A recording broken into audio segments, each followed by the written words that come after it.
ने राज्य कर्मचारियों के 2% डीए बढ़ा दिया है।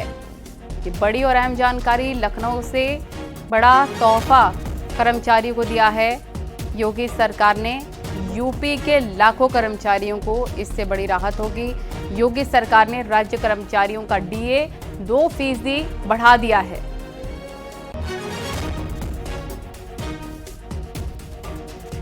राज्य कर्मचारियों को एक बड़ा तोहफा योगी सरकार देती नजर आई है। महंगाई भत्ता बढ़ाया गया। योगी सरकार ने 2% डीए बढ़ाया है। लाखों कर्मचारियों को इससे सीधे तौर पर फायदा होगा। एक बड़ी सौगात सीएम योगी आदित्यनाथ ने यूपी के लाखों कर्मचारियों को दी है।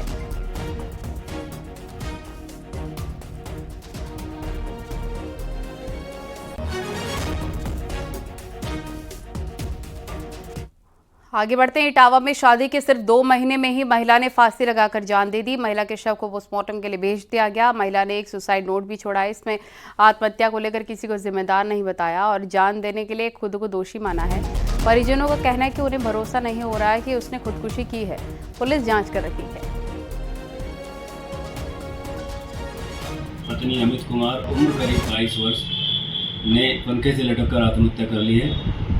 इस सूचना पर मैं स्वयं थाना पुलिस फील्ड यूनिट और मजिस्ट्रेट के द्वारा जाकर पंचनामे की कार्रवाई पूर्ण करके शव को पोस्टमार्टम हेतु भिजवाया गया है। इसके पास से ही एक सुसाइड नोट भी बरामद हुआ है, जिसमें मृतका के द्वारा लिखा गया है कि मेरे सुसाइड से कोई हंसे नहीं, ना मेरे घर वाले ना ससुराल वाले, मुझे अपनी लाइफ पसंद नहीं, इसलिए मैं सुसाइड कर रही हूँ। और कुशीनगर में सार्वजनिक रास्ते पर बनी अवैध मस्जिद का सामान आज खाली किया गया। प्रशासन ने मस्जिद कमेटी को कल रात का समय दिया था और जिसके बाद अवैध मस्जिद पर बुलडोजर चल सकता है। अब मस्जिद में रखे लाउडस्पीकर समेत अन्य सामान मस्जिद कमेटी के लोगों ने निकाले हैं। बता दें कि मस्जिद कमेटी को अवैध निर्माण के लिए नोटिस दिया गया था और कल तक मस्जिद हटाने का आदेश हुआ था। गाँव के ही रहने वाले अरविंद किशोर शाही ने तहसीलदार कोर्ट में अर्जी दाखिल की थी, जिसके बाद आज मस्जिद को खाली कराया जा रहा है। पूरा मामला तमकुही राज तहसील के गढ़ैया चक चिंतामणि गांव में बनी मस्जिद का है।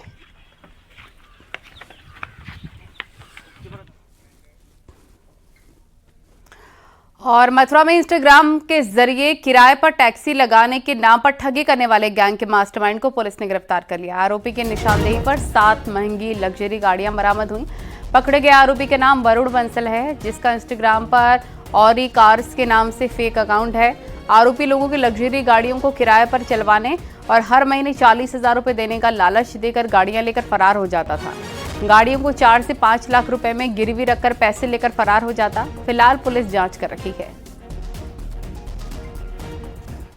जो वाहन मिले हैं इसमें दिल्ली एनसीआर से लेके महाराष्ट्र तक के वाहन इसमें मिले हैं। ये दर्शाता है कि ये दूर दराज के लोगों को भी अपने झांसे में फंसाकर उनसे मोटी मंथली इनकम उनको दिलाने के नाम पर इस तरह का लालच देकर इस आपराधिक कृत्य को अंजाम देता था।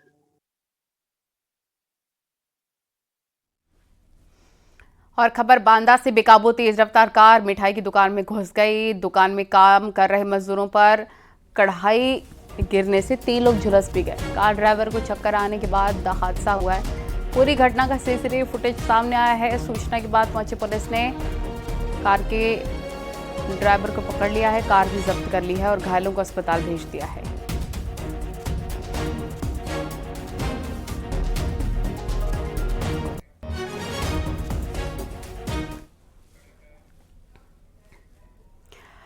मथुरा में सट्टा कारोबारी की धमकी से डरकर युवक ने पेट्रोल डालकर खुद में आग लगा ली, जिसका सीसीटीवी फुटेज सामने आया है। सट्टे के कर्जे में दबाव में आकर लड़के ने जान देने की कोशिश की। युवक को आगरा के लिए रेफर किया गया है। सट्टा कारोबारी पंकज चौधरी पर गंभीर आरोप हैं। वहीं पर बेखौफ सट्टा कारोबारी पंकज चौधरी ने अस्पताल पहुंचकर परिजनों को पुलिस से शिकायत करने पर जान से मारने की धमकी दी। परिवार का रुपए उधार देकर ये सट्टा खिलाता है और सट्टे में बाजी हारने के बाद डबल रुपए वसूलने का दबाव बनाता है। घटना गौरी नगर कॉलोनी की है।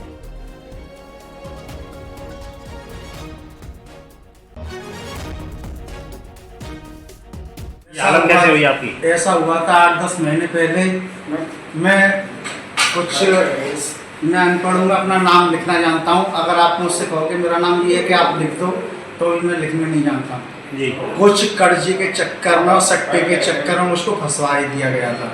किन लोगों ने फंसा दिया आपको? पंकज चौधरी है और भी कुछ उसमें अन्य लोग हैं। आगरा से खबर, होटल में प्रेमी ने लगाई आग, सीसीटीवी में भागता नजर आया लड़का। प्रेमी ने प्रेमिका के सामने लगाई आग, प्रेमी को बचाने में प्रेमिका भी झुलस गई। प्रेमिका की शादी तय होने से नाराज था। होटल किंग पार्क एवेन्यू की घटना है। ये तस्वीरें देख सकते हैं आप, प्रेमी ने प्रेमिका के सामने ही आग लगा ली है और सीसीटीवी फुटेज में देख सकते हैं आप, होटल में वो जलता हुआ भागता नजर आ रहा है और बचाने के चक्कर में प्रेमिका भी झुलस गई है।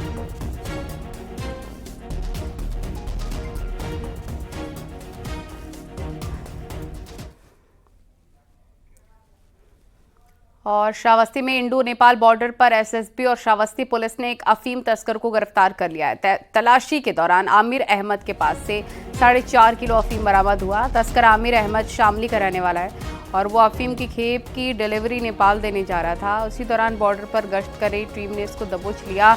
इसके ऊपर मादक पदार्थों की तस्करी के कई मुकदमे दर्ज हैं। पकड़ी गई अफीम की कीमत अंतर्राष्ट्रीय मार्केट में 45 लाख रुपए बताई जा रही है।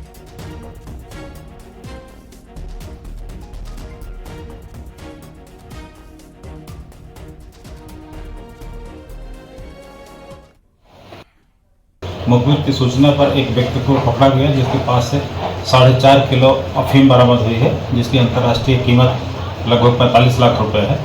इससे पूछताछ में पता चला है कि ये पहले भी रामपुर से 2022 में जेल जा चुका है इसे अफीम और चरस के मामले में। और ये मूल रूप से काराना शामली का रहने वाला है। इसका आपराधिक इतिहास है और इसको जिस टीम ने पकड़ा है उनको उचित पुरस्कार की घोषणा की।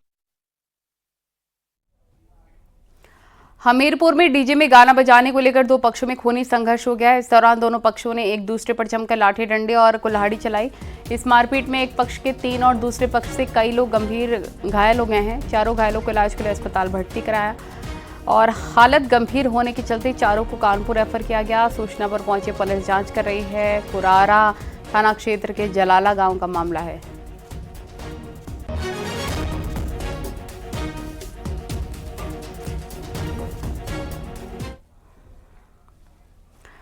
बलरामपुर में ज्वलनशील पदार्थ से जलकर हुई मौत के मामले में पुलिस ने सनसनीखेज खुलासा किया है। पुलिस ने इस मामले में मारे गए युवक के भाई और भतीजे को गिरफ्तार किया। ललिया थाना क्षेत्र के रतनपुर गांव का मामला है। यहां पर 5 अप्रैल की रात में एक युवक पर ज्वलनशील पदार्थ डालकर आग लगा दी गई थी। उसे गंभीर हालत में लखनऊ ट्रॉमा सेंटर भेजा गया, जहां इलाज के दौरान उसकी मौत हो गई। पुलिस ने जब मामले की छानबीन शुरू की तो चौंकाने वाला मामला सामने आया। पुलिस के मुताबिक जमीन विवाद में मृतक के भाई ने अपने बेटे के साथ मिलकर सगे भाई की जान ली थी। ये शराब पी के अक्सर उसको जो है गाली देता रहता था, तो बहुत परेशान हो गया था ये। जब उसको जो है डेली गाली देना शराब पी के, उसी से तंग आकर फिर जो है ये उसको एक दिन मौका इसको पाया, चूंकि वो शराब वराब पीने का आदी था, तो इसने देखा कि वो नशे की हालत में है। वो नशा करके अपना चारपाई पे बैठा हुआ है। उसी समय इसने जो है ज्वलनशील पदार्थ डाल दिया और उसमें जला दिया। रायबरेली में स्कूल बस ड्राइवर पर छात्रा से रेप का आरोप है। पुलिस ने परिजन की तहरीर पर मुकदमा दर्ज कर बस ड्राइवर को अरेस्ट कर लिया है। मामला महाराजगंज थाना इलाके का तीसरी की छात्रा के साथ रेप का आरोप है। परिजनों की तहरीर के मुताबिक बस का ड्राइवर धीरेन्द्र यादव छुट्टी के बाद घर छोड़ने के दौरान मासूम को सबसे आखिरी में उतारता था। इस दौरान बच्ची बस में अकेले होती थी। आरोप है कि बीते 3 दिनों से उसके साथ दरिंदगी की जा रही थी। थाना महाराजगंज के अंतर्गत एक दुष्कर्म का मामला प्रकाश में आया है। इसमें जो पीड़िता है नाबालिग है, इनके पिता की तहरीर पर मुकदमा अपराध संख्या 76/25 अंतर्गत धारा 65(2) BNS 5/6 PEPS एक्ट। इसमें जो है बच्ची के स्कूल का जो वैन ड्राइवर है वो आरोपी है धीरेन्द्र यादव। धीरेन्द्र यादव को पुलिस ने गिरफ्तार करके न्यायिक अभिरक्षा में भेजा जा रहा है और अन्य विधिक कार्रवाई की जा रही है।